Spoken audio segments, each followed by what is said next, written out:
جب آپ صلی اللہ علیہ وسلم آخری خطبہ دینے کے بعد اپنے حجرے میں گئے تو آپ صلی اللہ علیہ وسلم پر بے ہوشی طاری ہو گئی۔ اس وقت دروازے پر ایک شخص نے دستک دی اور پکارنے لگا، السلام علیکم اہل بیت النبوہ۔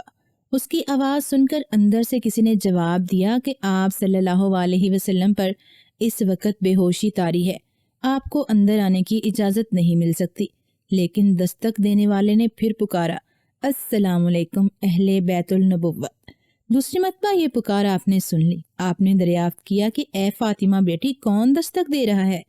حضرت فاطمہ نے جواب دیا، اے ابا جان، کوئی شخص اندر آنے کا خواہش مند ہے، کیونکہ آپ پر بے ہوشی کا غلبہ ہے، اس لیے میں نے اسے اندر آنے کی اجازت نہیں دی۔ آپ نے فرمایا کہ اے فاطمہ، کیا آپ نہیں جانتی کہ یہ کون ہے جو اندر آنا چاہتا ہے؟ حضرت فاطمہ نے فرمایا کہ بے شک اللہ اور اللہ کا رسول خوب جانتے ہیں۔ آپ نے فرمایا، یہ ملک الموت ہے جو گھروں کو ویران کر دیتا ہے، بچے یتیم اور عورتیں بیوہ کر دیتا ہے، قبرستان آباد کر دیتا ہے اور دوستوں کی محفلیں اجاڑ دیتا ہے۔ انہیں انتظار نہ کرواؤ، آنے کی اجازت دے دو۔ حضرت فاطمہ ملک الموت کا سن کر بے اختیار رو پڑیں کہ آج میرا گھر اور میرا شہر مدینہ ویران ہو جائے گا۔ مدینہ کی رونق اور مدینہ کو آباد کرنے والا آج اس دنیا سے چلا جائے گا۔ جب ملک الموت اندر آ گئے تو آپ صلی اللہ علیہ وسلم دوبارہ بے ہوش ہو گئے۔ آپ صلی اللہ علیہ وسلم کی یہ حالت دیکھ کر حضرت فاطمہ پھر سے بے حد رونے لگی۔ آپ صلی اللہ علیہ وسلم کو جب ہوش آیا تو آپ صلی اللہ علیہ وسلم نے فرمایا کہ فاطمہ، اس قدر نہ روئیں، کیونکہ آپ کے رونے سے فرشتے اور حاملان عرش بھی رو رہے ہیں۔ اے بیٹی، آپ تسلی رکھیں، بے شک آپ سب سے پہلے جنت میں مجھ سے آ کر ملیں گی۔ یہ سن کر حضرت فاطمہ مسکرائیں اور بے حد خوش ہوئیں۔ آپ صلی اللہ علیہ وسلم نے ملک الموت سے حضرت جبرائیل کے بارے میں پوچھا کہ وہ کہاں ہیں، تو ملک الموت نے کہا وہ آسمان پر ہیں اور عرش کے فرشتے ان سے اظہار افسوس کر رہے ہیں کہ آج سے دین مکمل ہو چکا اور آپ کا قرآن لانے اور لے جانے کا سلسلہ بھی مکمل ہو چکا۔ آج حضور صلی اللہ علیہ وسلم دنیا سے پردہ فرما جائیں گے۔ ابھی یہ گفتگو جاری تھی کہ حضرت جبرائیل آپ صلی اللہ علیہ وسلم کے پاس تشریف لے آئے۔ آپ صلی اللہ علیہ وسلم نے حضرت جبرائیل سے فرمایا کہ اے جبرائیل، میرے لیے عرش پر کیا تیار کیا گیا ہے؟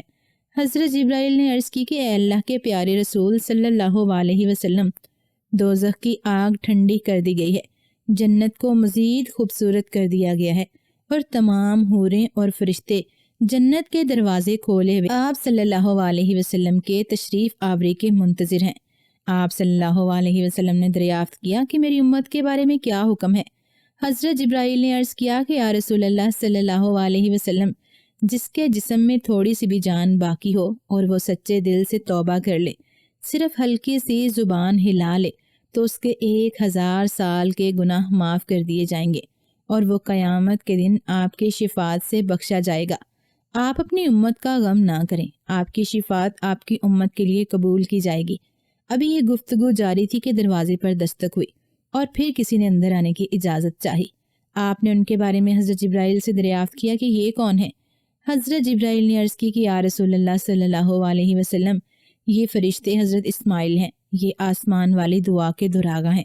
آپ نے ان کو معراج کی شب دیکھا۔ جب سے انہوں نے آپ کو دیکھا ہے تب سے آپ کے عشق میں گرفتار ہیں۔ آج انہیں معلوم ہوا ہے کہ آپ دنیا سے پردہ فرمانے والے ہیں، تو انہوں نے اللہ کے حضور درخواست کی کہ مجھے آپ کی زیارت کرنے کی اجازت دی جائے۔ میں آپ کو زندگی میں ایک بار دوبارہ دیکھنا چاہتا ہوں۔ یہ اللہ تعالیٰ کے حکم سے آپ کی زیارت کرنے آئے ہیں۔ آپ نے حضرت اسماعیل کو اندر آنے کی اجازت دے دی۔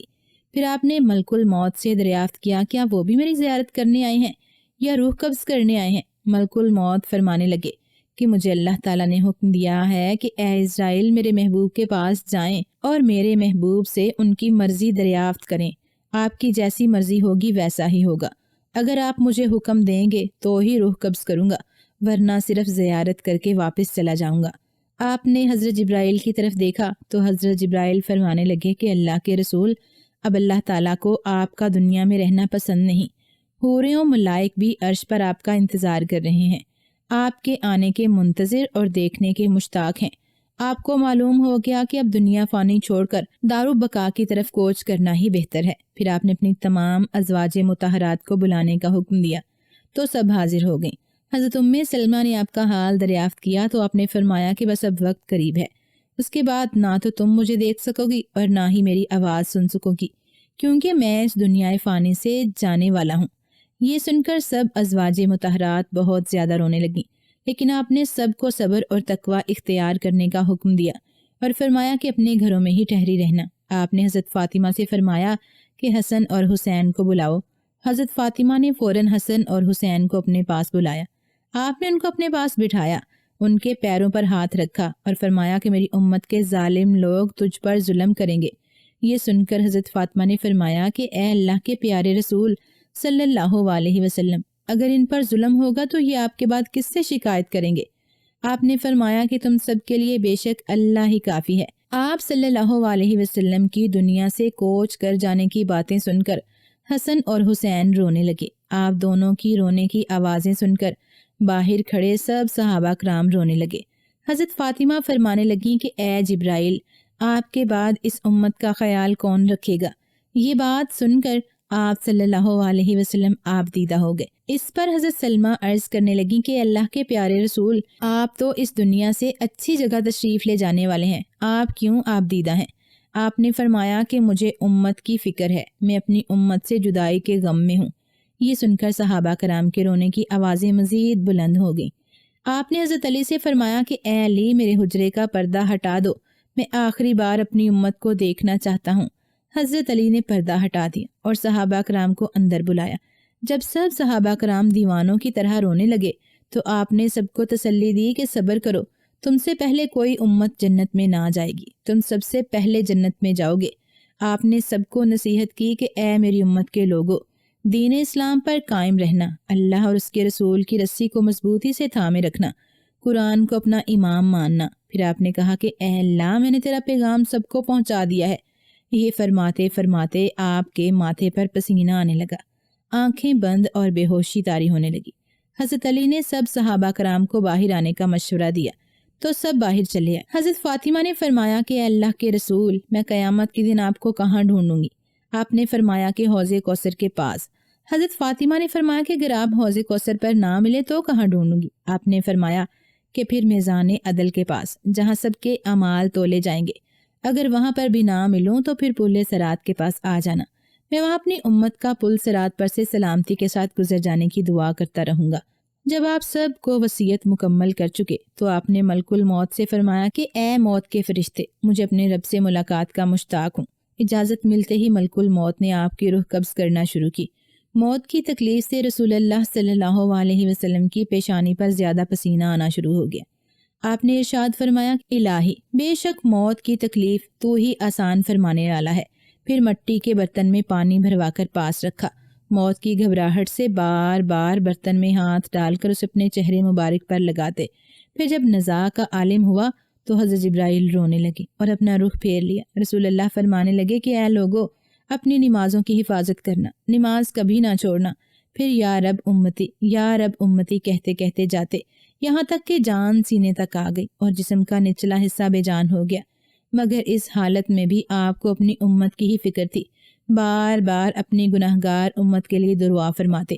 حضرت جبرائیل فرمانے لگے کہ اللہ کا فرمان ہے کہ میں آپ کی امت پر آپ سے 1000 درجہ زیادہ مہربان ہوں۔ آپ اپنی امت کو میرے سپرد کر کے اپنی تکلیف کو آسان فرمائیں۔ یہ سن کر آپ کو تسلی ہوئی اور فرمایا کہ اب میرا دل ٹھنڈا ہوا۔ اس کے بعد روح مبارک اپنے رب سے ملاقات کے لیے پرواز کر گئی۔ نبی اکرم صلی اللہ علیہ وسلم کی ذات اقدس پر اربوں خربوں درود اسلام، جنہوں نے اپنے آخری لمحات میں بھی اپنی گناہگار امت کی بخشش کے لیے دعا کی۔ اللہ تعالیٰ سے دعا ہے کہ اللہ پاک ہمیں ہر وقت نبی اکرم صلی اللہ علیہ وسلم پر درود سلام پڑھتے رہنے کی توفیق عطا فرمائے، آمین۔